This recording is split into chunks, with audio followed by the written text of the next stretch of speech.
And welcome back to another episode of the On the Sideline podcast with Jackson and Kyle. I am Jackson, and I'm joined here, as always, by a man who thought he had it rough watching Mac Jones be the quarterback for his team until he saw Robert Saleh have to watch Zach Wilson be the quarterback of his team. Kyle, how are you doing? Bit of a long-winded one, but we got there. It's all good. We got there indeed. That was a little rough. Tough when you can't move the ball on this Titans defense, I got to say. That's not ideal. Or Chargers defense. What am I doing? Mm-hmm. That too. Yeah, you know what I meant. I'll do a flying start here on the sideline show. Yeah, no kidding. Oh man. Little bit of a update. This Sunday, I will not be able to. I will not be no show this Sunday. I'm actually going to be on a cruise with my now fiance. That's our first weekend, dude. Yeah, so that's why I can't do the show. So for Kyle, I'm going to miss a football Sunday for the first time in I don't know how long. Yeah, that's a Did you not think about this with your engagement? Maybe propose in March. I don't know. Yeah, it was tough. My brother got married, not too long ago, around then. So I had to, it was a tough situation. Fair enough. Did you? That's fine.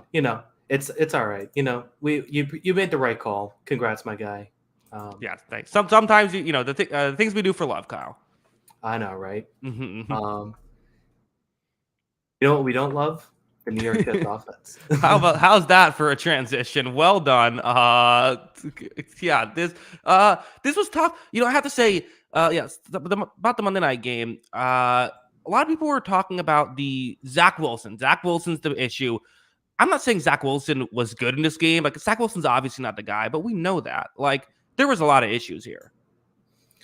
Yeah, I mean, this Jets offense isn't good. The offensive line injury issues have been talked about. This isn't anything new with this team.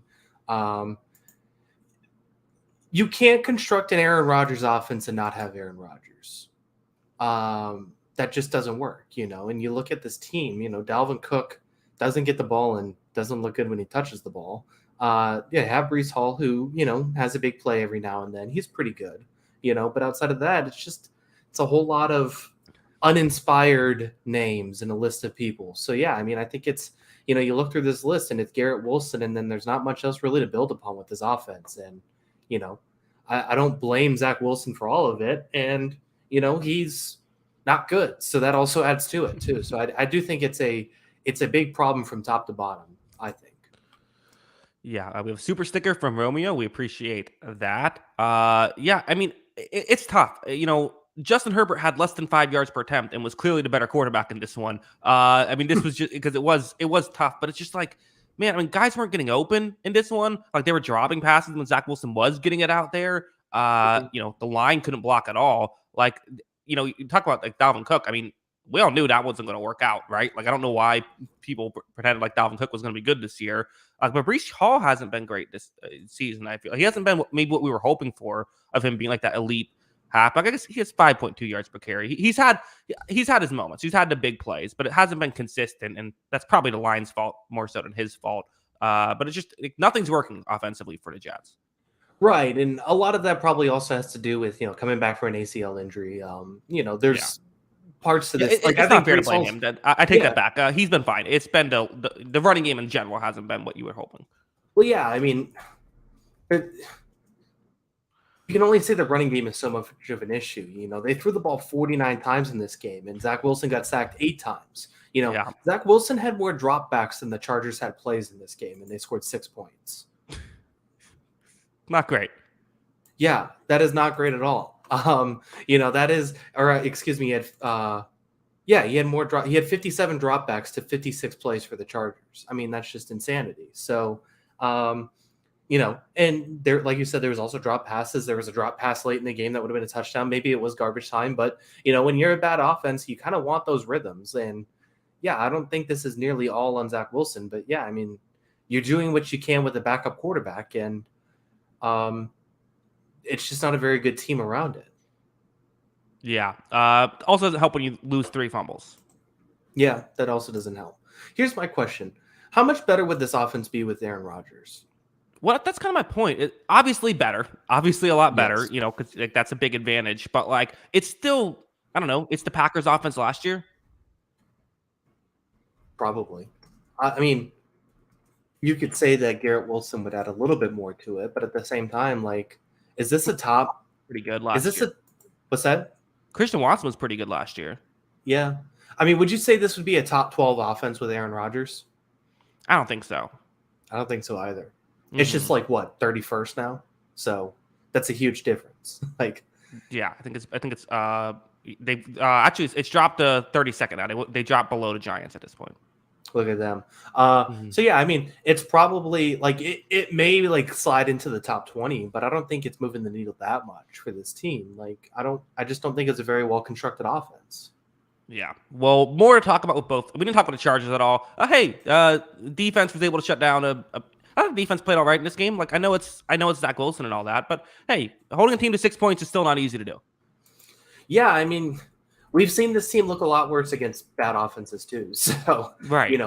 getting kind of a beat down, the last 2 weeks they've had, or the last two primetime games going back to that Bears game too.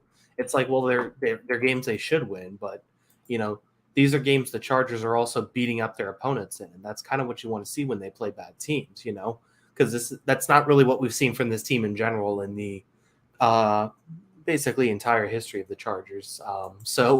The recent history of the Chargers, we haven't seen a whole lot of them beating up on teams, and they've done it the last 2 weeks. So that's definitely a promising sign. And they did it in this game when Herbert wasn't even that good. So, um, you know, you expect that to be better going forward. Yeah, and again, part of that is the Jets' defense, what they do to quarterbacks. Didn't turn the Mhm. ball over though. That was the key thing for the Chargers. So we'll talk more about these two teams when we get into talking about these two teams in the Pick'em show. Kyle, making a little bit of ground where you're chipping away. A 3-point lead I still have, but it's getting closer. It is getting closer. You know, you're trying to throw me off this week as I'm catching up. I think you're sweating a little bit. You didn't send me the lines until 30 seconds before the show, and I'm trying to jot these down real quick. So, Well, I have to say, I mean, I it feel the used to be pressure your on your job side. it used to be your job to do the lines. Now all of a sudden, I randomly have to do it Whoa, whoa, whoa. I think you just started doing it, and I was like, okay. because you weren't doing it. I think I was doing it. I don't know. But we'll have to challenge that one. I'll see. Okay. Okay. Well, yeah. I don't know. You can Google the lines too. It's out there. That is true. I could do that. But I usually rely on you. It's okay. Okay. All right. My bad. My bad. All right. I'll take that. In fairness, I literally was doing it like 10 minutes before the show, so like that's the reason why I didn't send it to you. But Gotcha. yes, Kyle. Let's just get into things. No one cares about who sent who to lines. Let's get into the show. Why don't you give me a game? All right. This game feels kind of toss-up to me just because of how one of these teams has played the last few weeks, and I don't feel comfortable picking either side right now until I see this team fully back. So let's give you 49ers going on the road cross-country to Jacksonville for the Red Hot Jaguars. Who do you got here? Okay, interesting. Yeah, so the Niners are still favored in this game despite a 3-game losing streak and playing Jacksonville, who's very good. I have San Francisco. I still do think San Francisco is the better team in this one, just because you know Jacksonville. Pretty much what Jacksonville has done is like Trevor Lawrence has been good this year, and they've covered like incredibly well, and it's just been like okay everywhere else, right? Like that's kind of where Mhm. they're at. So I am very interested in this coverage unit against the Niners passing attack. And Purdy, who can put the ball in harm's way, that could be an issue. That's something they have to make sure that they avoid. I do think though that this Niners defense could be a good, I think they can do some nice things against the Jaguars offense. I do think that I can see Fred Warner not getting fooled by some of these Doug Peterson, play actions and things like that. So I think I still have the 49ers. I still think the 49ers are a good team despite losing a few games. Yeah, I agree with you. I do think the 49ers are a good team. I also think Jacksonville's a good team. I guess the one thing I am worried about is that this Jacksonville offensive line can be suspect at times, and they're going against a very good defensive line. This is probably not the best matchup for them. So I do Mhm. see them. I do think they could be kind of eaten up there, but at the same time, I don't know. Like if they can get the ball out quickly on these, Calvin Ridley has been pretty good this year, and Christian Kirk is still good. Zay Jones. I mean, they have some playmakers on this team. if Zay Jones is able to play, Evan Ingram too. If they can get the ball out quickly against these 49ers corners who haven't been good the last few weeks, maybe that's where they have the success on offense and are able to get the ball moving. I don't know. I kind of feel like we view the Jaguars in the wrong way. Like the Jaguars are a defensive team at this point. Like their offense hasn't been great this year. It's 21st in EPA per play. Like this is not an offensive team. No, but the stars on offense, I guess that's the problem. Or at least the stars we know. And also, I would go as far as to say as well, like, kind of the criticism of the Jaguars is winning on the outside. That's kind of the way you beat San Francisco, right? Yeah. Yeah. So that's an interesting matchup. I mean, I agree. I do think it's a bit of a problem, but, I think Calvin Ridley could beat a lot of these corners. And I think that's where Jacksonville offense can have success. But yeah, I mean, it hasn't looked all that good this year, although, like you said, Lawrence is playing well. So it is an interesting variable there. But yeah, I mean, I do expect this to be a low-scoring game. I would even possibly bet Jaguars +3 just because I could see it coming down to the wire. I don't see a lot of points being put up on either side. Or maybe San Francisco, this is just a get-right game and they beat the brakes off them. But I don't know about that. So yeah, I think it could go either way. Yeah, I just feel like Jacksonville has to. I think San Francisco is going to win more snaps in this game. I think that on a per snap basis, San Francisco is going to win. It's can Jacksonville get more splash plays? Can they get a deep shot in this game? And can they get win a turnover battle? And the answer is possibly. So it's a good first pick, but I'm picking San Francisco. Yeah, completely fair. All right, well, let's move on. Why don't we? I think I've made an effort to not have to pick my team a single time this season. I've been very. I think I locked them up once, and since then I've been trying to give you them every week because who knows what to make of Tampa Bay, favored at home only by a point to the Tennessee Titans. Kyle, where are you going? This is a good pick. I am going to lean Tampa Bay, just because I don't know if I trust this offense for Tennessee fully. And while they did get embarrassed last week and CJ Stroud tore them up, I don't think they're going against the same caliber of offense and quarterbacks. So I got the Buccaneers winning this one. I do think it'll be close, and I wouldn't be surprised if Tennessee wins it whatsoever. But yeah, I don't trust enough of this Titans offense to feel good about the pick. I mean, as someone says in the chat, worried about another rookie quarterback torching us. Yeah, I mean, it was a tale as old as time of a young quarterback coming in and having their career game be in Raymond James Stadium. Kyle kind of went away for a couple of years in the Brady years, but could be back here for Will Levis, who is the starter now that they've announced. He's just the starter. I have Tennessee winning this game. I do. I put them in my notes. I think that I just don't know how I can trust this Tampa Bay defense really at this point with some of the secondary concerns I have. Who's going to cover Hopkins? Maybe you put Carlton Davis on him. He hasn't had a great year. Davis hasn't. I do think that they're going to throw the ball down the field. We'll see how well it works out. But this is, I mean, it's weird because the Buccaneers statistics were kind of top 10 all season, and now they're bottom 10 just because of last week's game. That hurt them that much. But also last week's game was really bad. I don't know how much I trust this defense, and you certainly can't trust the offense at this point. I mean, this is a team that was supposed to have a great defense and great receiving core. Guys aren't getting open, and the defense isn't playing well. Baker Mayfield's worked out. I feel like he hasn't been perfect this year by any means, but I feel like that decision has worked out positively for Tampa Bay. Just the other stuff isn't working, and Tennessee, they know how to win football games. I think they win a close one. He's certainly exceeded expectations. So, yeah. That I think that's the best thing you could say about Baker Mayfield. Look, I don't know. I think both defenses are going to play well in this game. I just don't want to believe that is what Tampa Bay's defense is last week. It was bad. It was horrible. And there was guys wide open in that game. I just don't believe that's what this defense is. I just can't. Maybe it doesn't get better. Maybe it does. But this feels like the breaking point for this team, right? If Tennessee comes in with another rookie quarterback in his third start and torches this team, Derrick Henry goes off.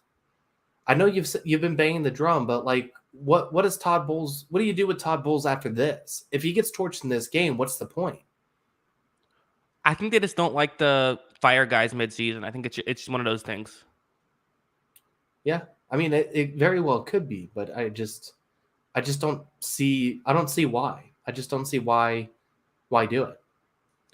I said this last week about Tampa Bay, and they lost, so I don't know if it's totally fair to say again. Is this a loser leaves town game for these two teams? I mean, both of them are both. I don't, or is this maybe a loser stays out of town game? The winner is kind Yeah. of on the way back towards town, maybe. I will say if Tampa Bay loses this game and has San Francisco on the horizon, they'd be 3-6. I mean, there's a Mhm. chance the Saints are 6-4 by the end of this game. That's probably it. End of this week, that's probably it. Yeah. Yeah. It feels like a must. And the schedule does get a lot easier after San Francisco, but it's like at the end of the day, I think we do this every year where we'll say, oh, look at this schedule. But it's like the team has to be able to win the games, the winnable games, though. So it'd be a big Mhm. start here. It's crazy. This team they were 3-1. Things were Yeah. looking so good. They've lost four straight. I hope it's not five straight. But we'll see. I could easily see this being another good game from Will Levis. There's definitely potential for it based on what we saw last week, but I think Levis had some up and down moments, and if there's still anything to believe about this Tampa Bay defense is when there's opportunity to make the plays, they should be able to make them. There's still just too many good playmakers on this team. Now, if it ends up with Zion McCollum stuck on the outside again, I don't know how much I trust it, but we'll see. Yeah, we'll see how it goes. Should be a fascinating game for me, at least. I don't know if it's fascinating for anyone else. Are Kyle, you go ahead. happy you're missing this game? No, because I feel like we have a chance to win this one. I wish I was missing next against San Francisco. I think. Yeah, that's fair. Yeah, Missed last week, yeah. It's funny. I actually had a chance. I was, we were talking about which game we wanted to go to, the Falcons game, or it would have been this game against Titans. I felt like it was before the season started. I said, let's go to the Falcons game. I'm not sure if, a little bit later down the season, are we still going to be competitive? Is it still going to be worth watching? So let's make sure we go to an earlier game. Might have been right about that. Yeah, that's probably true. Okay. Well, Kyle, my turn to give you a game. I'm going to go Falcons Cardinals. Falcons are only 1.5. Back that up. You just gave me that Oh, one. I did just give you a game. That's right. All right. Well, again, we're doing my best here. Kyle, give me a game. Well, that's perfect because this is next on my list. Falcons and Okay. Cardinals. Mhm. Yeah. This is terrible pick. Was way lower on my board. Yeah, I know. A Mhm. lot of intrigue here. Kyler Murray is going to play. I'm fascinated to see how this goes. I think there's a lot riding for Kyler Murray this year. I know his contract's locked in. He's going to get paid, but at the same time, like nobody wants to get traded. Nobody wants to get traded. That's embarrassing. Nobody wants to lose a bunch before getting traded. So I think Kyler Murray's got a lot of pressure these last 8 weeks of the season, regardless of what happens, because whether people want to believe it or not, I just refuse to believe that if the Cardinals end up with the top pick, they're not taking Caleb Williams to keep Kyler Murray happy, unless he plays really well down the stretch, even if they win or lose these games. So who do you got here? Falcons, Cardinals.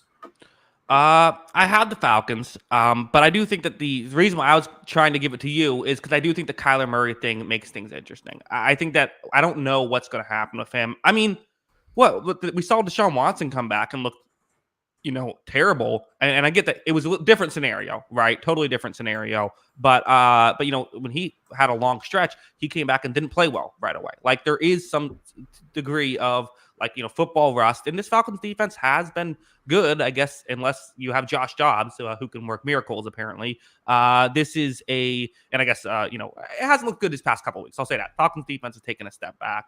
I still think they should be able to do all right in this game. Cardinals don't have a lot going on here, Kyle. Not a lot of talent here. Atlanta, sure, they might not throw it to their talented players, but they still have talented players. I think Atlanta wins this game, but I think I could see the upset potential if Kyler comes back and looks good. Yeah, I see the potential too. I guess the one thing, like, it's a little banged up, but I don't think Arizona's offensive line when healthy is that bad. So maybe there's a chance they hold up okay. I know they're not going to get open a whole lot in this game, but I mean, the Kyler factor is like you're going to have a lot of time to get open because he's going to buy plenty of time. So I just think that's a huge variable. Like, I know he's memeable, and I know this is all funny, the video game clause or whatever, the film study clause, whatever it was in its contract. It's all very funny. But this guy's super talented. Like, he is really good. And, like, I believe that he can be a franchise quarterback. I do believe he has the talent to be a franchise quarterback. I do believe he has the upside to be a franchise quarterback. And, this Arizona team doesn't have a lot going for it, but having a franchise quarterback is something that the team on the other side is going to be completely envious of. So I think Kyler Murray is gonna. I think he has a chance to show out in this game. And like you said, this defense hasn't played as well, and I don't love a lot of the pass rushing options. And I think he's going to be able to have success. Yeah, I mean, if they do end up with the worst overall pick, the Cardinals, and they decide to trade Kyler and go with, roll with, Caleb Williams, there's gonna be teams lining up to get Kyler Murray. He is not considered a negative asset, even getting $50 million a year. Kyle, did you see Arthur Smith say on the interview on press conference that Bijan has been great away from the ball? Oh, jeez. This seems like someone's trying to justify James Harden standing out in the corner and spacing the floor because he doesn't actually move without the ball. He just stands there and waits for the possession to end. That feels like having a running back that's great without the ball. Like, good job. Thanks. Yeah, maybe I don't know, not exactly. It was one thing I thought of too. It's like even AJ Brown, like look at how much better he's been since he went to Philadelphia. Like maybe like if you're gonna have talented receivers, don't build a scheme around the running back. Has anyone said that yet? Has anyone brought up that Arthur Smith should throw to his talented receivers? Yeah, or give the ball to his talented running back. Even that's okay too. More talented running back. I know Algier's good, so I don't know. This is a weird situation. It gets weirder by the week. I don't know. I think here's the problem though. It's like if Atlanta was like a top 8 offense or something, and those guys just didn't have high production, I'd be like, okay, fine. Arthur Smith, you are 100% right.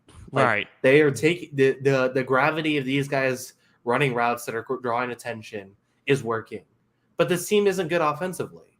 Yeah, right. That's the issue. Yeah. And part of it is the quarterback, but it's like I always kind of feel with this. It's like if you have a bad quarterback, you have to give them more opportunities. You can't force them into these, 3rd down and 7s all the time. Like give them a second down and 7 to throw. Yeah, and you know what's a great opportunity for a bad quarterback?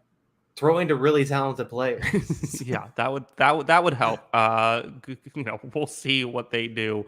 Jonnu Smith, probably another 100-yard game coming up. Now I get to give you a game. I'll give you Panthers Bears. Where are you going? Panthers, Bears, next on my list too. I'm going with the Bears, I guess. I don't feel fantastic about it, but I don't know, man. I ended up going back and checking out some of that game last week. I don't know why I did, but I did. That Panthers team just looks so defeated, man. Yeah, and they didn't even play that good a defense. It was okay, but not that good a defense. And I don't know.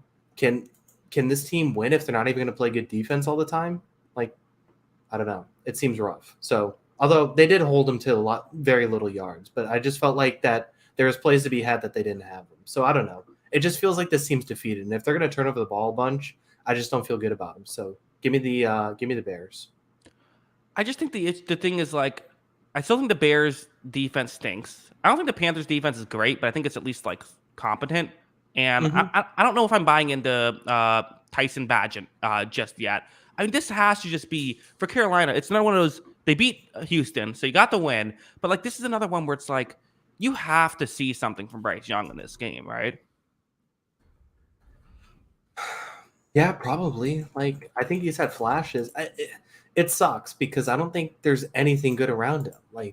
Yeah, I don't know how I'm feeling. Yeah. How do you maximize Bryce Young with this team?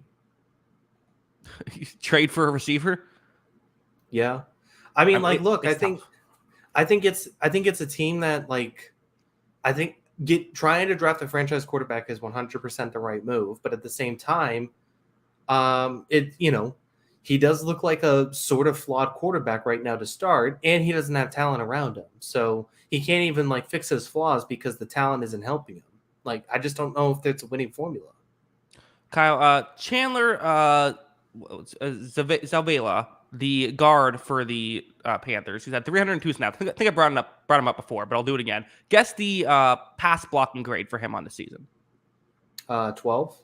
It's 9.6 on over 300 snaps on the season. Yeah, it's tough. Not going great for Carolina. I mean, we don't need to keep doing this. I think there's a chance they win. Again, if guys can get open in this game, we could maybe see more from Bryce Young. But even, gotta get those turnovers down. I guess the one thing I'll say about this with Bryce Young, I know it looks terrible now, but and I know obviously what Stroud is doing, this far into the season after the Dolphins drafted Tua over Herbert, it looked equally as bad, right? Like things can turn around. I think I'd still take Herbert over Tua, but like it's at least a conversation now. Like things can turn around. So even though it looks terrible now, it's not over, but it does look terrible now. Yeah. And fixing Tua involved getting more talent. So that also helps. So I guess here's my question. Are the Bears holding out Justin Fields so he doesn't throw this game intentionally so the Bears have a worse shot at the number 1 pick? I guess, who do you want to win? If that's a good point. Do you think if you're a Bears fan, you probably want to win, right? I mean, either way, you're gravy. You need the Panthers to lose because that's the better shot at getting the first pick. Yeah, I think so. Losing. So, I think you're definitely rooting. You're rooting for the win here. That's fun. This is the biggest game of the Bears season. Yeah, that's fun because you could actually root for your team to win. That's great. Yeah. So I don't know. This is an interesting game. The battle for the number 1 pick for the Bears. So, right. It's a tank bowl. Only the Bears can win. Yeah. Very interesting stuff. Let's move on. Okay. Kyle, you give me a game. Not screwing it up again. Not screwing this up. Good job. Listen, my team hasn't looked very good this season, but I don't think the Colts are that good either.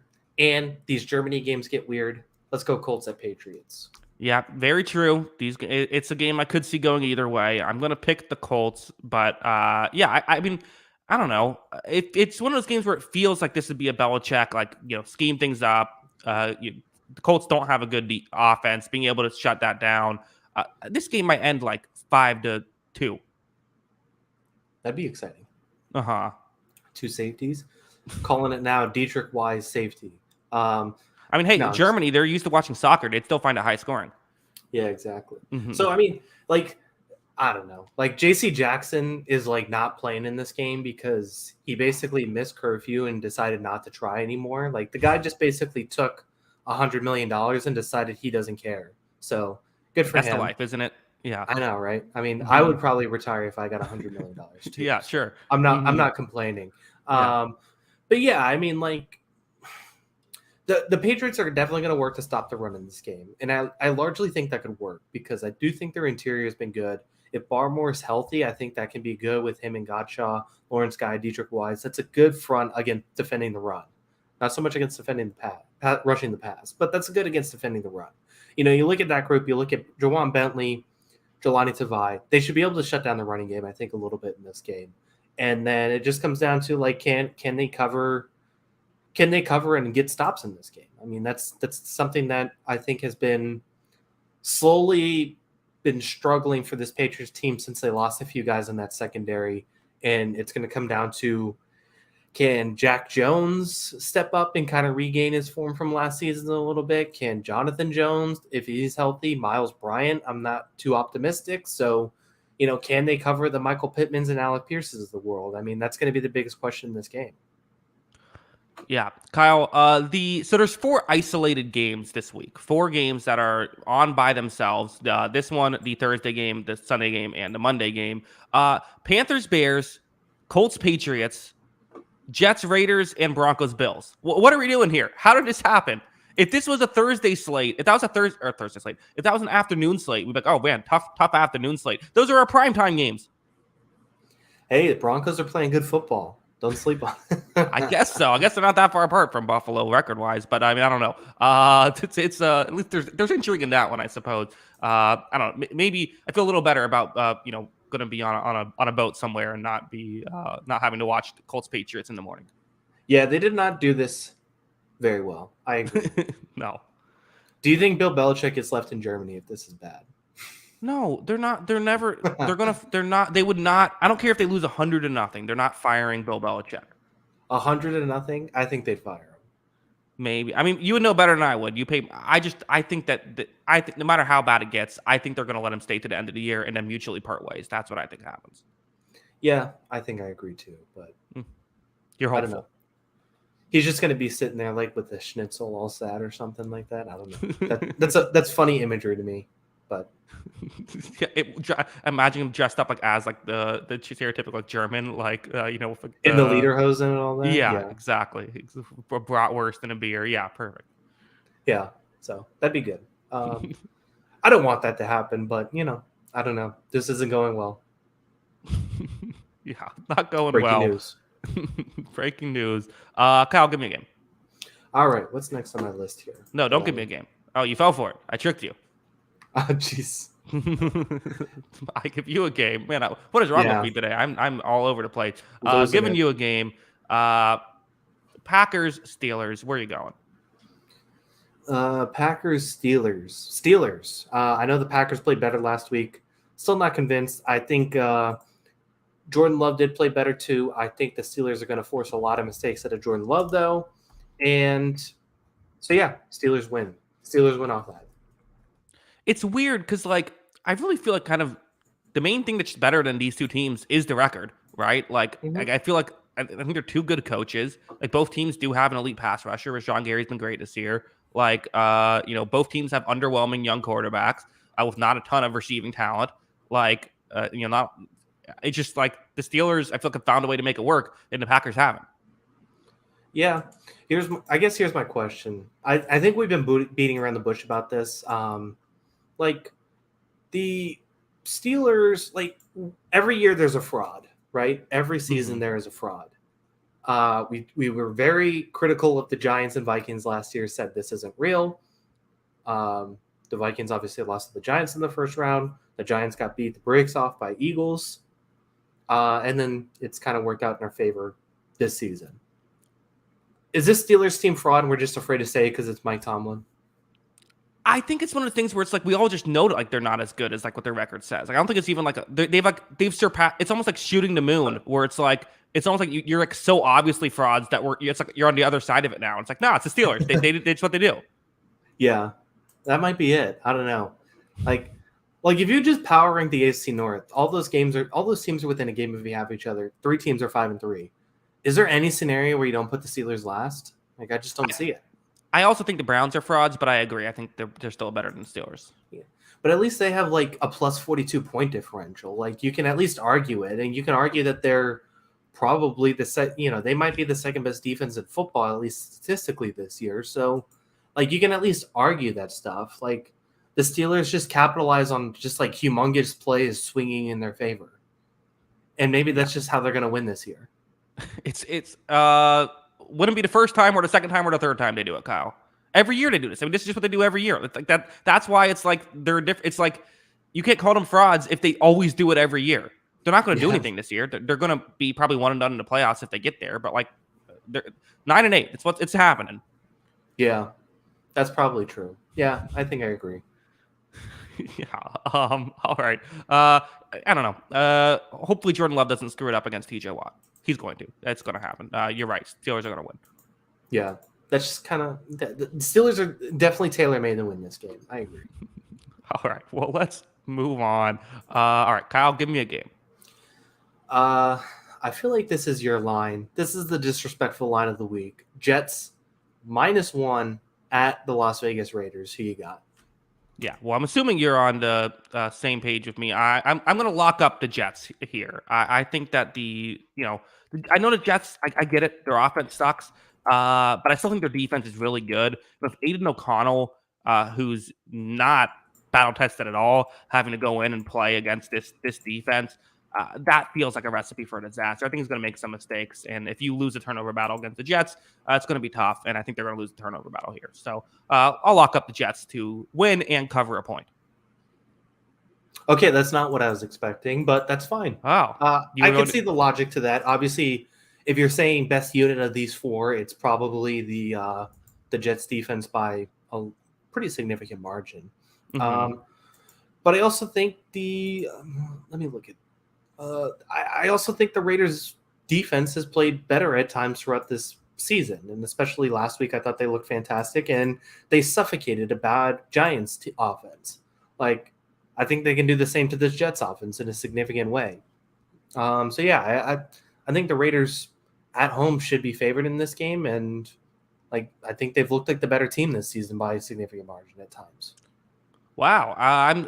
So we're way on the opposite side. You thought I was going to lock up one team. I lock up the other team. I don't know. I mean, this Raiders offense hasn't been that much better than the Jets offense this season. Like, and again, it looked great against the Giants, but like, I'm not putting any stock into them blowing out the Giants. I'm just not.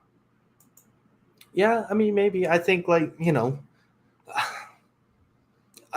even like in this tough matchup, I think Devontae Adams can win some battles, and I don't know. I think if they can find a way to get to 14, that should be enough to win this game. Like, I don't see how the Jets move the ball. Interesting. I feel like this is a bit. I mean, Jets offense has been okay. Jets offense. I mean, it hasn't been okay this season. It's been They're bad. last. It's been the worst. Been the worst. You're right. It's been the worst.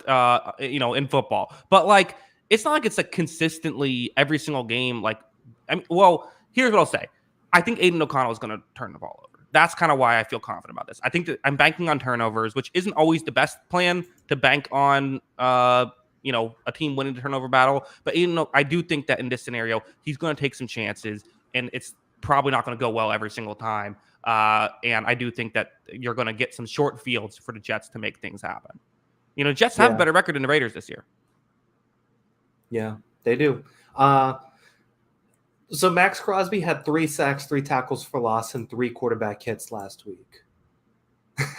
Yeah. If you were to give you the over or under on that for this game, would you say over or under?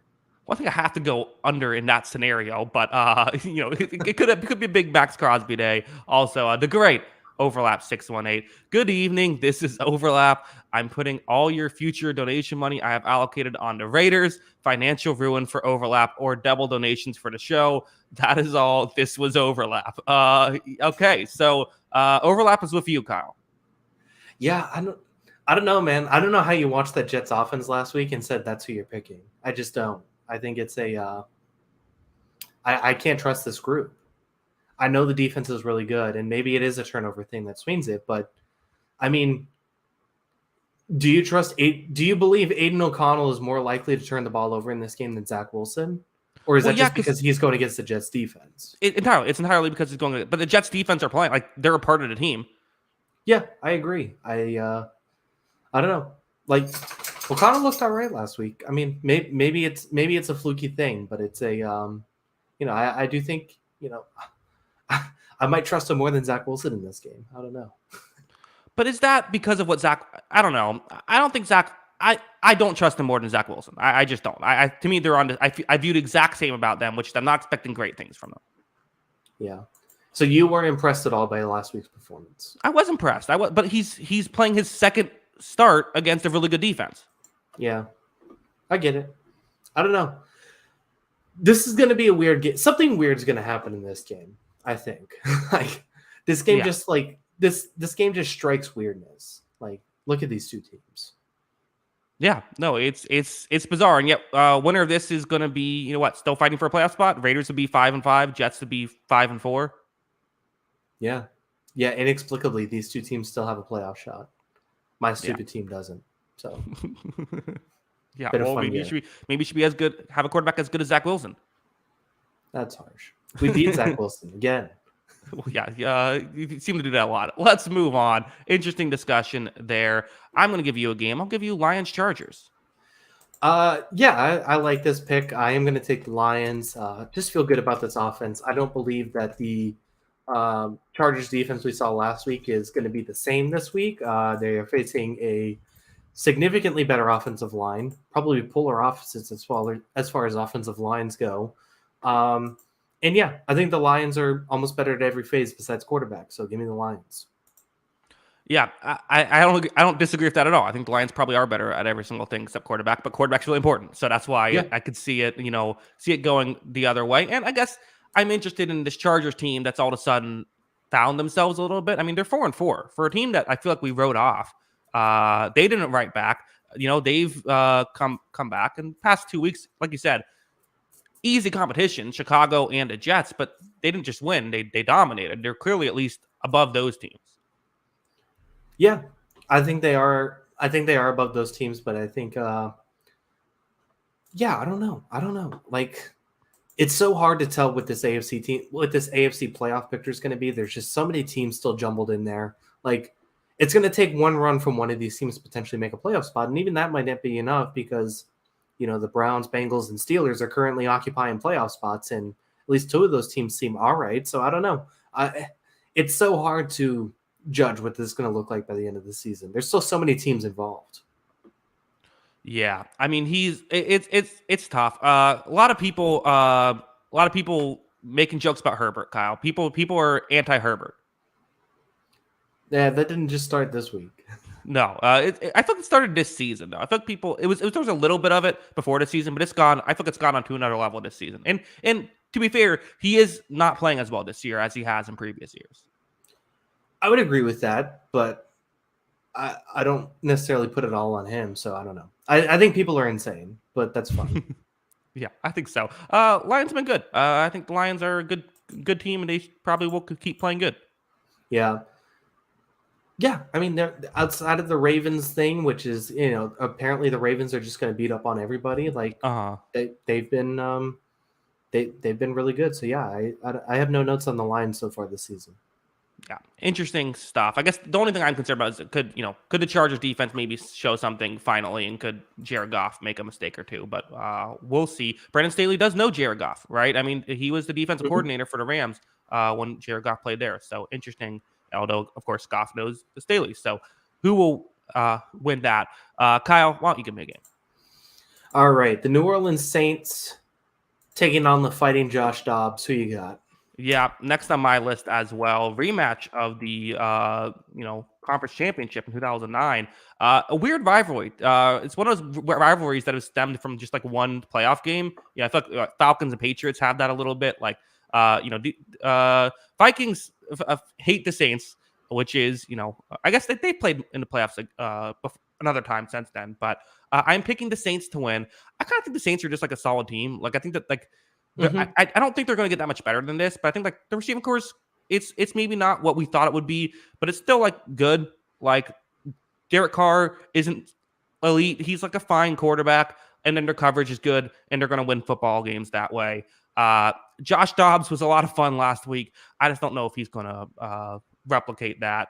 I think the Saints win this one, but a big game for these two teams, both trying to get a playoff spot. They could end up fighting for a wild card spot. Right now, the Saints are leading their division, but that could change. So this could, not only does it matter for the win itself, but for a tiebreaker potentially down the line. Yeah. I mean, it could play a big part in it, like you said. I think the Saints are a more talented team, obviously, but I feel like the Saints season's either going to be completely forgettable, or they're going to fire they're going to be the reason Mike McCarthy's out of coaching forever. It's one of those two things are going to be the end game for this Saints team. Why would they be? You lost. Why they're going to beat him in the first round? Oh, I see. Yeah, I can see that. Yeah, right. It took me a second. You're a little ahead of me. Got it. Yeah. So I mean, I don't know. Like, there's just the Vikings quarterback situation is obviously shaky. Dobbs did play well last week, but like, I don't even know who their backup is at this point. Like, Jaron Hall is questionable. I just, without having Justin Jefferson back yet, I just don't see how they move the ball on this team consistently. Like, the Saints defense still played pretty solid, like you were saying. They still have good players on this defense, and just feels like that the Saints are the better team. I think Nick Mullins would be the guy in this scenario for the Vikings. So we'll see about how all that goes. If hopefully Josh Dobbs stays healthy. I don't know if Josh Dobbs is fantastic. I don't think he is. I have to say, how disappointing for the Vikings though. It feels like this team actually does feel like a. It's funny. Last year they were the team that was they won 13 games, but we all said they're not that good. This actually feels like a playoff caliber team. And then they just lose, Kirk Cousins, who's obviously such a big part of it. So just, stinks for them. Yeah, I mean, it's they went from extremely lucky to extremely unlucky, right? Like, I don't know. It just kind of happened that way. Like, I would say that they had a increased amount of luck last season in some of their results. I think this has been unlucky in an extremely different scenario. It's not unlucky in the results. It's unlucky in that a lot of their best players have gotten hurt, and that's unfortunate. Yeah. Yep. But we'll see how everything goes. Let's move on. Why don't we? I'm going to give you a game. I'll give you the thumbnail game. Texans, Bengals, as two teams that are red hot right now. Bengals 7-point favorites. I'm a little surprised they got that many points. But Kyle, where are you going? I still feel good about it. Let me lock up the Bengals. I'm going to ride with Oh, them so 2 we weeks in a both row. disagree with each other's locks then. Yeah, I mean, I think that I like the Texans. I think that they're fun. CJ Stroud has obviously been very impressive this year. Maybe a top 10 quarterback this season. So he's been fantastic, but I just think the Bengals are better. And I think the Bengals are going to be able to move the ball in this secondary that they should be able to move the ball in the secondary. They should be able to throw the ball. I think they have success.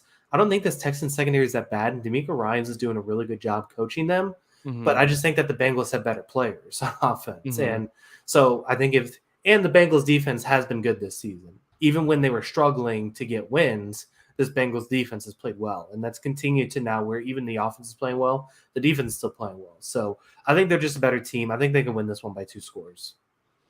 Yeah, I think I'll be a little nervous locking up against the Texans just after what they did last week, with what Stroud did last week and what, their defense didn't do great last week, but it has looked good in other weeks. So I think I would just be nervous from that perspective of can the Bengals cover here? Obviously, I think the Bengals deserve to be favored, but I don't know. Hey, an opportunity to put yourself on the map for Houston.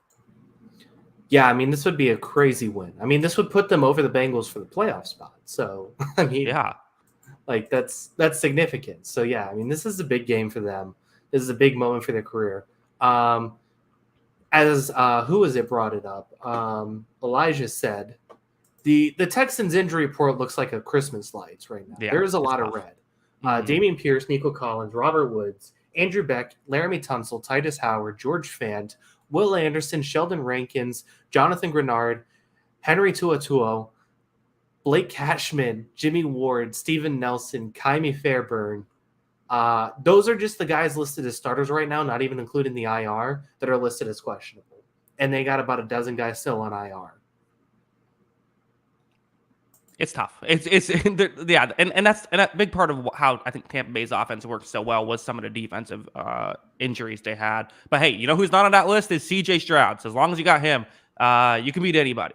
Maybe not anybody. You can beat anybody. Feel good. He's playing back in Ohio, so maybe that plays a part in it. The Ohio State guy. I mean, all right, they're both two Ohio State quarterbacks, right? Ugh. The fact that Ohio State takes credit for Joe Burrow is honestly insulting. Like, that is so pathetic. Ohio State fans are the worst. Like, get out of here. You are not – Joe Burrow is not your quarterback. You don't get to claim Joe Burrow. I don't care if he was there first. He's an LSU quarterback. Stop it. This is embarrassing. That gets me so irked. Ohio State just loves taking credit for everything. I don't know any of the context. I remember you and I were at we were at a sports bar watching the UCF bowl game. Little did we know that we'd be talking about Joe Burrow, the quarterback for LSU, so many years later. Yeah. So the funny joke, the funny meme is that because he threw that pick six that was called back because of the block or whatever. Right. In the UC, I forget it. I think it was I want to say it was Nate Evans for UCF, the linebacker, just completely like blew him up on the play. And the meme is that was the turning point in Joe Burrow's career because he played like amazing in that second half, and then the next season, obviously, like 50 touchdowns and won the Heisman Trophy. So pretty fun game. I actually quit my job that game day to go watch the game. Yeah, I remember that. I walked out of where was I at? Winn-Dixie. Oh no. No. I walked out of Winn-Dixie in the middle of my shift to go to the bar to watch UCF lose tragically to LSU. Still the right. I was moving anyway, so I it was I was quitting anyways, but funny to look back at. Yeah, a good time. Maybe the real turning point for Joe Burrow was it was the first time the On the Sideline podcast watched him play together. Maybe that was it. Mm-hmm. DG's joking, but I did work at Hooters for 7 months after that. I moved to Valdosta, Georgia, and worked at Hooters for 7 months. So, got a lot of tips as a server. No, I'm just kidding. I was a cook. Sure. Yeah. So, anyway, maybe we sparked Joe Burrow's career. Maybe we could take credit for that. Like Ohio State takes credit for every good player. I mean, I feel like we have more of a argument than Ohio State. I mean, they didn't even play him. Yeah, I know. I agree. All right. Well, we'll get the Ohio State fans mad at us. Kyle, why don't you give me a game? Yeah, that's fine with me. Let's go with so both of our locks are off the board. Listen, there is upset potential here. Don't love the upset potential, but it's Broncos at Bills. Let's go. Okay, so you're all aboard the Denver Express here. Not aboard the Denver Express. I am aboard the Bills should panic a little bit this season. So that's where this is coming from.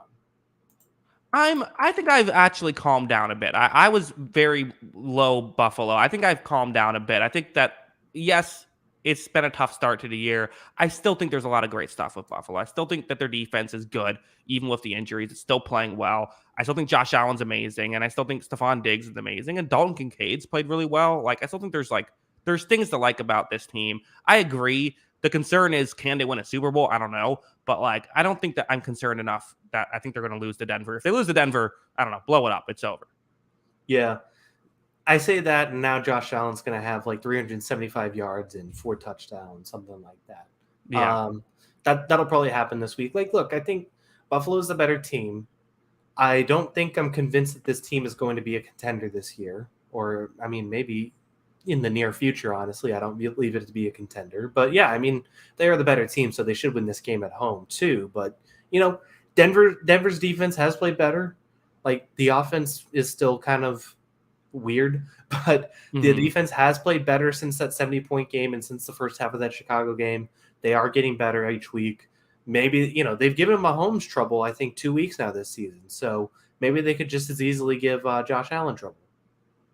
It's possible. And I don't think Allen's been the itch. I know he's turned the ball over too much, but like, I don't think Allen's, I still think he's really good. He's had his bad moments, but he's been really good this year. It's just I think the team around him has let him down at times. I get it. I do understand it. I just think that the Bills just feel like a much better team here. I agree. Like, there's only 4 games left, so I have to give somebody. Yeah, but you said there's upset potential. I think there's slight upset potential. Sure. Oh, now you're backtracking. You didn't say slight. No, I think you said there's real upset potential.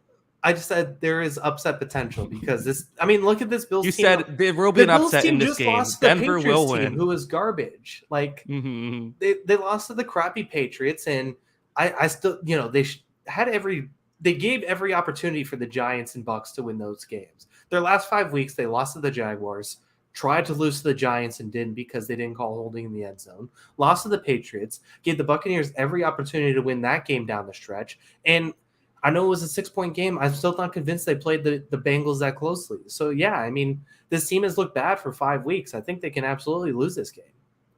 Yeah, fair enough. Fair enough. We'll see what happens. Do you have any final thoughts on this one? No. I think Bills fans are going to be mad at me, and Ohio State fans are going to be mad at me. That's fine. Well, I'll go with a game. I'm going to give you. How about Balls at Seahawks? I feel like there's slight upset potential, is how I will phrase it with this one. Washington's looked better. I think Sam Howell's been all right this year, right? Like he's been so up and down, but I think he's been all right this year. And Geno Smith's been up and down. So, I think there is more talent on Seattle than on Washington. I don't know. If you can win a turnover battle here, I think you can maybe hold us out. Washington can. And honestly, the team that wins the turnover battle in this game probably does win the game. Like Sam Howell is definitely capable of swinging games positively and negatively on almost every play. I know Mac Jones didn't play well, and honestly, I don't think he's played well all season. Obviously, that's not breaking news, but they didn't hit him that much in that game. There was 1 quarterback hit and no sacks, and they just traded their 2 best defensive ends. And I don't even think the secondary is that good either. They had some success, but like there's difference between going against Tyquan Thornton and Demario Douglas to Tyler Lockett and DK Metcalf. And if you can't get pressure and you're going against those receivers, I think it's a bad matchup. So I'll take the Seahawks. I think this Commanders defense might be on the verge of kind of crumbling after their trades. Yeah, I really do feel like everything has worked out for Seattle, like that we wanted to see have happen for the most, not everything, but like they pretty much worked out what we were hoping for, except for Geno Smith, right? That's kind of the one one issue. Also, Joe in the chat says, "What a haircut, handsome man. Please like and subscribe, y'all." Joe, appreciate it. Super chat, a compliment, and asking the commenters to like and subscribe. Joe's all over the place. Yeah, he is our number one advertiser, or Overlap is our number one advertiser, and then Joe is our number one social media guy. Yeah, Yeah. there we go. Mm-hmm. Yeah, I think so. But fantastic. What I was just saying is just, I think Seattle, for the most part, everything's been good except Geno Smith has been just, too up and down this year. Like, other than that, if he just takes another step up, continues being good Geno Smith, then I think you can start to talk yourself into Seattle being kind of that, like, tier 2 in the NFC team, like just below Philadelphia and San Francisco, and I guess maybe Dallas. Yeah, I would agree with that. Yeah, I mean, I completely agree with that. I do think that this team, like, if it doesn't work out for Smith this year, does this team go and get somebody? Because they might be good enough. Maybe. I mean, it depends on who's available, right? I mean, and I don't think Smith's been terrible. It's kind of that weird thing of, do you stick with the okay quarterback, or do you try to go for something better? But maybe there isn't something better there. Yeah, but I don't think he's in like the same like Dak Prescott conversation where people are fed up with it. But I think Dak Prescott's still better than this. Probably, yeah. I would. Well, I think Prescott's having a year better. We'll talk about Dak in a second. But yeah, I get it. I understand it. But maybe Derek Carr, whatever. You know what I mean, though. The Giants paid Daniel Jones, right? Like, sometimes when you have an okay guy, you just go with it. Yeah, I think that's fair. So, but yeah, I mean, like I said, I'm not convinced on this Washington defense. I know that they did pretty well last week, but I just don't know if it's going to be a sustainable thing without those defensive ends. I saw some signs. I saw a lot of cause for concern last week, despite them winning. Yeah. Interesting stuff with those two teams. Let's move on, Kyle. 2 games left: Giants, Cowboys, or Browns, Ravens. I'm assuming you're going to give me Browns, Ravens. Yeah, I think I have to do that. Yeah, I mean, I've been on the Browns are a bit fraudulent train so far this season. So obviously I'm picking Baltimore, who, I mean, 2 great defenses in this one for sure. The great, if you're a big fan of defense, this is the one to watch. But like, I mean, offenses, it's not even close. Yes. Yeah, I mean, I think this is a big problem, and maybe Myles Garrett is the kind of athlete that's going to be good enough to kind of contain Lamar Jackson and makes those like long extended plays that he makes that are just ridiculous, that like maybe 2 other guys in the world can do. Like, maybe those don't happen because Myles Garrett's there, but I just don't know if it's enough. I just I still think Lamar is going to get his. I still think he's going to run the ball well in this game, and I still think they're going to have some answers, and I just don't know how the Browns move the ball. Like, this could be low scoring, but I still think if it's low scoring, it's like 10-0 Ravens. So yeah, these teams did play already this season. The Ravens won 28-3. Wonder if I've heard that score from somewhere before. But the Ravens won 28-3. That was with Dorian Thompson-Robinson in the game, though, who went 19 for 36 for 121 yards and 3 interceptions. So obviously it wasn't all on DTR, but it was bad enough that he got benched as the second string quarterback after that game. So with Watson, who I did think looked healthier, like, that's the hope for Cleveland. But yeah, I mean, if it goes anything like it went the last time they played, Baltimore should be able to cover. I don't think it's going to go exactly like how last time went. I do agree. I could see this being a lower scoring game, but I still think that it's going to be one of those, like might be like 14-6 Baltimore. Yeah, I agree with that. So yeah, I mean, I would probably bet Baltimore to cover the touchdown or cover the -6, and then, I mean, it's not inconceivable to see the Browns winning, but it's just really hard to see them moving the ball consistently in this game. Because if I'm not mistaken, they had Nick Chubb in that game, right? No, he was already. Okay, never mind. But yeah, it's just I don't know. I'm not convinced on it. So yeah, I think it's going to be a tough game for the Browns offense, and it could be a tough day for the Ravens offense too. But I just think it's better. Yeah, the Ravens have had some weird offensive games this season, so maybe their defense is better. So, but yeah, I just don't see. I mean, the Browns are really, Amari Cooper is their whole offense, and it's like I like Amari Cooper, but it's not quite the same as like when we're talking about Jamar Chase being the Bengals' whole offense early on this season, and for the Ravens, like they cover so well. I just don't think guys are going to get open. Mm-hmm. Yeah, there's just not enough juice with this Cleveland team. So I agree. Yeah. Danny is saying we did it to the Niners, now to Ravens. It's possible. We'll see. How's the weather in Baltimore? I Is don't it know. raining? Someone get IT on that. Let's check it out. Yeah, always perfect for Cleveland.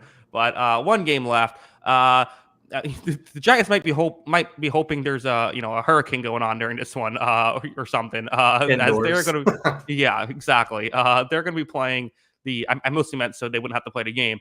They're going to be playing at Jerry World against the Cowboys. The Giants lost 40-0 to start this season. The line is 16.5. Kyle, you got to bet on the Cowboys here just for the fun of it, right? If you're a gambler, I'm assuming you're picking the Giants to pull off the upset.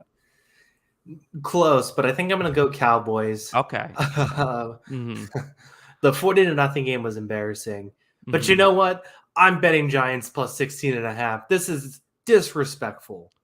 I don't think I've ever seen a line this big, and it definitely shouldn't happen for the Dallas Cowboys. Give me Giants plus 16.5. Give me the Cowboys to win the game. Okay. All right. Joe was trying to get you to pick. Be honest. Are you just saying that you think the Giants plus 16.5 to cheer Joe up? Yeah, basically. Kenneth Lee says Tommy DeVito is a funny guy. That's is he as good. funny as Danny DeVito? Probably not, but gotta have a sense of humor to play at this position. Do we know if it's going to be Tyrod Taylor or Tommy DeVito? Who cares? It matters a little. I think that for the spread, it matters. Let's see. It looks like we got here. No, Tyrod Taylor's on IR. Oh, okay. Well then, Kyle, give me the Cowboys minus 16.5. Yeah, I'm sorry. never mind. I'm gonna have to change that. Matt Barkley is the backup. I didn't know Matt Barkley still actually played football. I think they just signed him because of this scenario. I mean, the Giants were already a bad football team, and then they went out and they are now playing with their third string quarterback. And they even went out and did the right thing. They said hey, sure, we just paid $40 million for Daniel Jones. Let's also make sure we get a good backup though. And then he got hurt too. Should they audition people to play quarterback for the team? Auction it off to fans? I think so. I wish they would do that. Give me have a random person do it, or even a celebrity or something, like Machine Gun Kelly, have him go out and and have him play, just so we could see how bad it would actually go. Yeah, some New Yorkers just yo, I could throw the ball better than Tommy DeVito, man. And then just say, okay, you're quarterback. Here we go. Yeah, and then I don't know if gets obliterated. I don't know if your New York accent is spot on, Kyle. It's not the best. I'm still workshopping it. It's not like your Collinsworth. No, my Collinsworth's undefeated. Yeah, I do have a better Boston one, but not going to do it. Okay. Kenneth Lee said Joe liked it, so there we go. There you go. Kenneth Lee said they should sign Josh Dobbs. Yeah, apparently. I think that they should. I don't know. Giants have a lot of issues. They should have signed Carson Wentz. Before he got signed by whoever. Yeah, that was weird how it took them so long to get signed. Giants offensive line, I was looking at their PFF grades, it's so far below the next closest. It's not even close. Yeah. Could you imagine Carson Wentz with this offensive line? Ooh, that would be maybe, I don't know, maybe Tommy DeVito's the right choice. That seems like just the worst combination of players. Carson Wentz holding the ball too long and just gets obliterated play after play after play.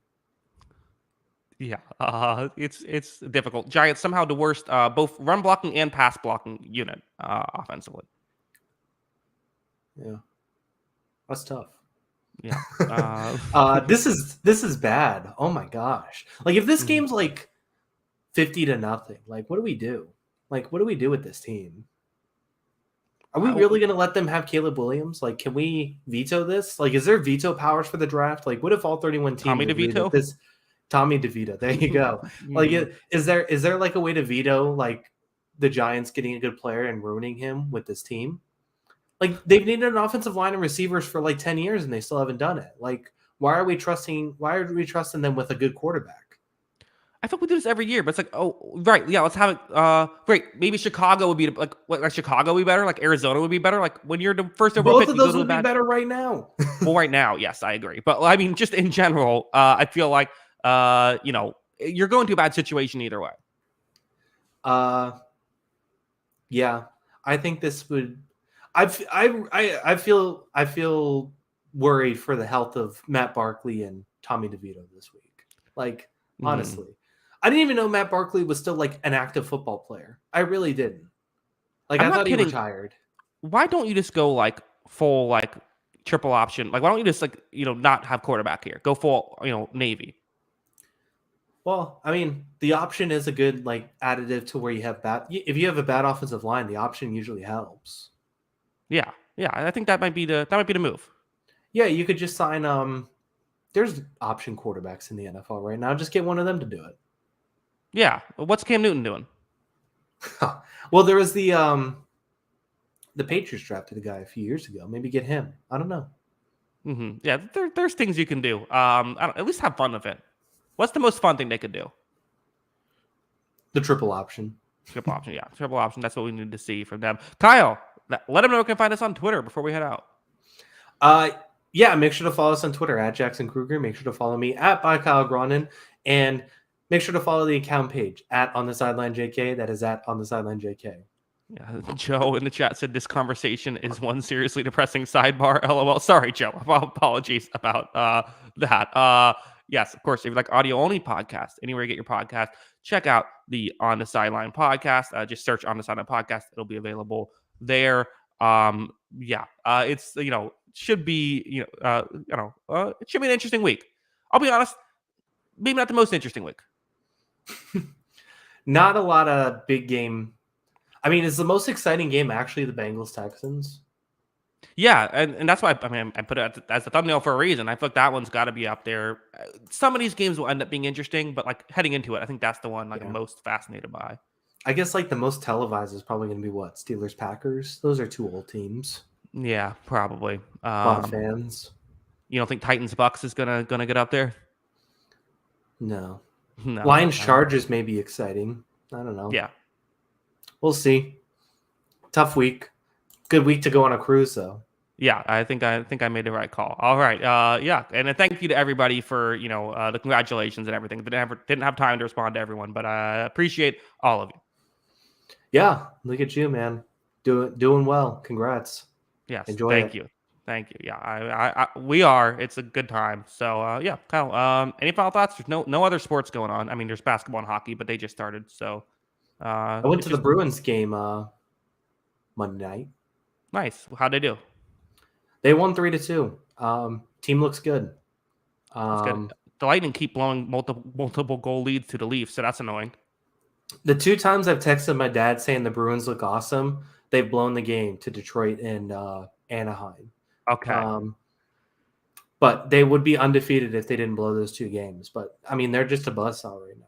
They look a lot like last year, but it's a lot different. Is that concerning though at all? Because you know what happened last year. I don't know. It's a whole different team. Like there's a bunch of young kids on this team. There's this kid, 19-year-old Matt Poitras, and there was this whole debate on him because he had an awesome preseason, and there was like they have a similar rule to baseball where if you play a certain amount of games, you can retain like the extra rookie rights and arbitration and all that stuff. And it was basically like if you played more than 8 games this season, like without going back down to the minors or whatever, they would lose a year of his rookie rights. And it was like a big debate on should he play or should he not. And he was so good in those 8 games that they kept him on the team. He's just that good, and he's a stud. He's better than Connor Bedard. I don't even care. The Connor Bedard thing, I'm not going to pay. I'm going to ask Kyle. I have nothing to add to that story you just went on. But the Connor Bedard thing is so because I feel like hockey fans keep complaining. Oh, we don't. They don't market the stars. They don't market their stars. Immediately, Connor Bedard comes in and they're trying to market him, and hockey's like, he's not that good. It's like, guys, this is what we're doing here. What do you don't understand? This is how you market people. You have to start early. Yeah, he is good. I will say he is very talented. He's very fast. Everything that they said about him as a prospect is fun.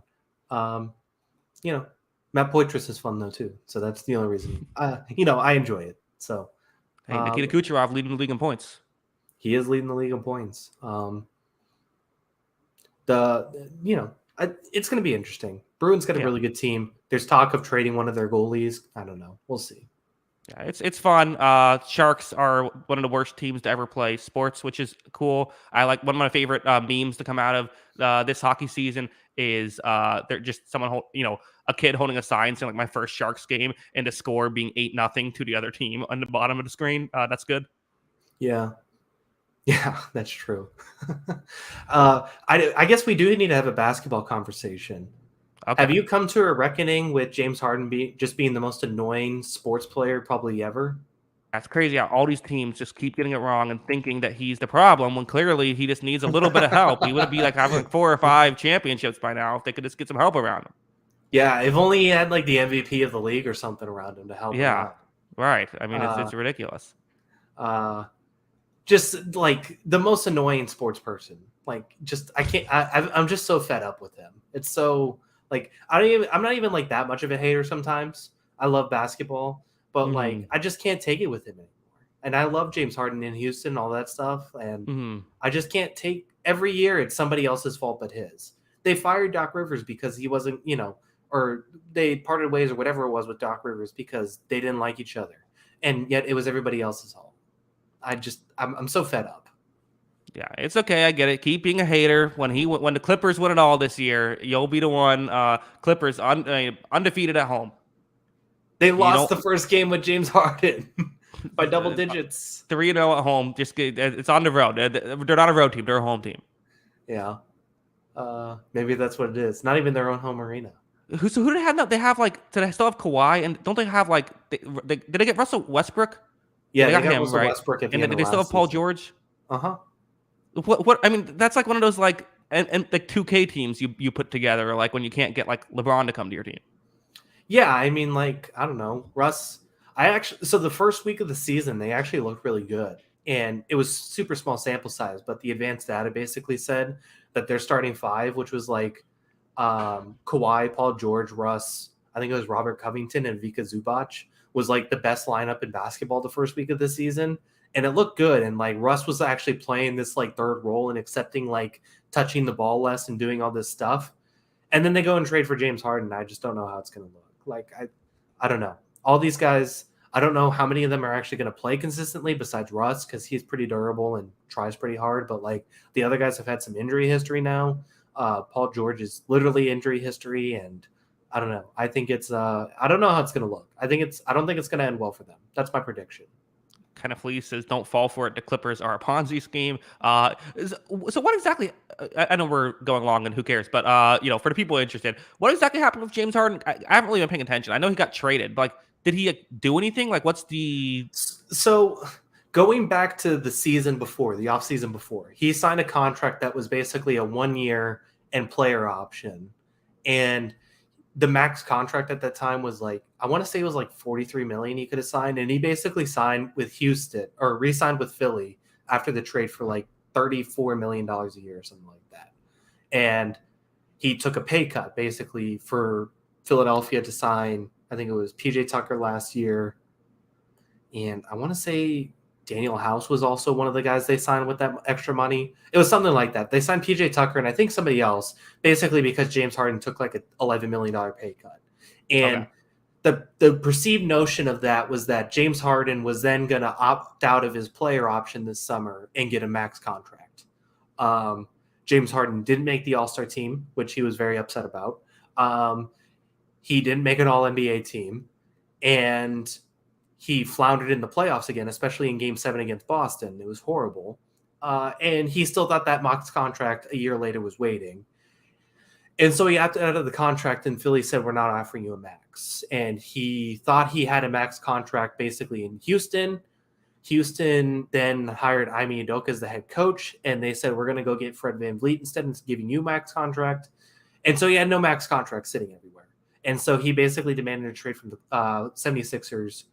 This is the reports because that max contract wasn't on the table. So he opted into the last year of his deal to then get traded because he felt like he was disrespected by not getting that contract and not getting enough credit for taking the pay cut last season, which is I insane. But I see. So the Sixers screwed him over. Got it. You could have said that. Didn't need all that. Sixers screwed James Harden over, but it's okay. Clippers going to win the championship this year. No, obviously, if anyone cares. I'm totally kidding. I like James Harden back when he's at the Rockets, and it's I don't know. It's just a funny thing to I don't know.